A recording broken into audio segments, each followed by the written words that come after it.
సందర్భంగా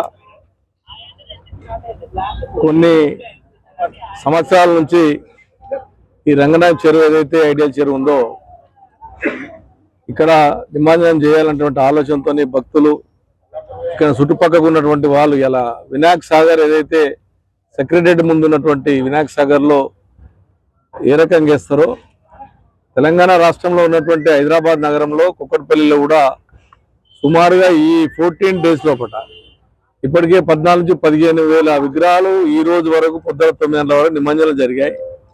ఇవాళ బహుశా ఇవాళ 4,500 మంది ఇవాళ రాబోతా ఉన్నాయి.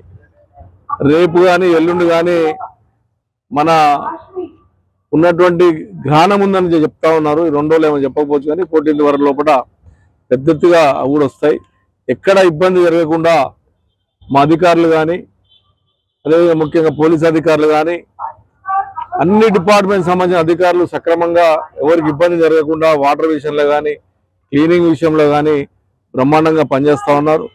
ఎందుకంటే నైట్ అండ్ డే 24 అవర్స్ పనిచేస్తే కార్యక్రమాన్ని ముందు తీసుకొచ్చే అవసరం ఉంది. కాబట్టి విఘ్నేశ్వరుడు నిమజ్జనం అయిన తర్వాత ఎంబడే 1-2 అవర్స్లో వాళ్ళను విగ్రహాలను కూడా నిమజ్జనాన్ని ఉన్నటువంటి స్టీల్స్ అన్ని తొలగించి కొత్త విగ్రహాలకు అవకాశం ఇచ్చే విధంగా చేయాల్సిన అవసరం ఉంది. కాబట్టి ఆ భాగంగానే ఈ రంగనాయక చెరువులో పెద్ద ఎత్తుగా జరగబోతా ఉన్నాయి.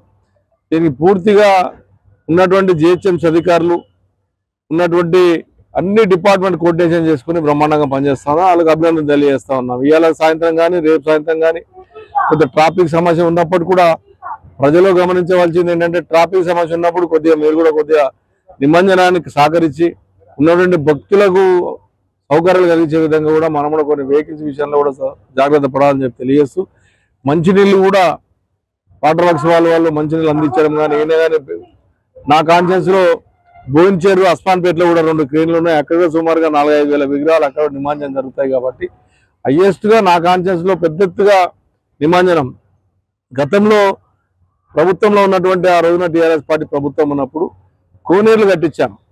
ఎందుకంటే కోనేర్లు కట్టిస్తూ ఉంటే మురికి నీళ్ళు వేస్తూ ఉన్నారు, ఇబ్బంది అవుతుందని చెప్పి మొట్టమొదటిసారి తెలంగాణ రాష్ట్రంలో మొట్టమొదటి కోనేరు మన ఐడియల్ రంగనాయక చెరువులో కోనేరు కట్టించాం. అస్మాన్పేట బోయిన్చేర్లు కట్టించాం, ముళ్ళగద్ద చెరువులు కట్టించాం.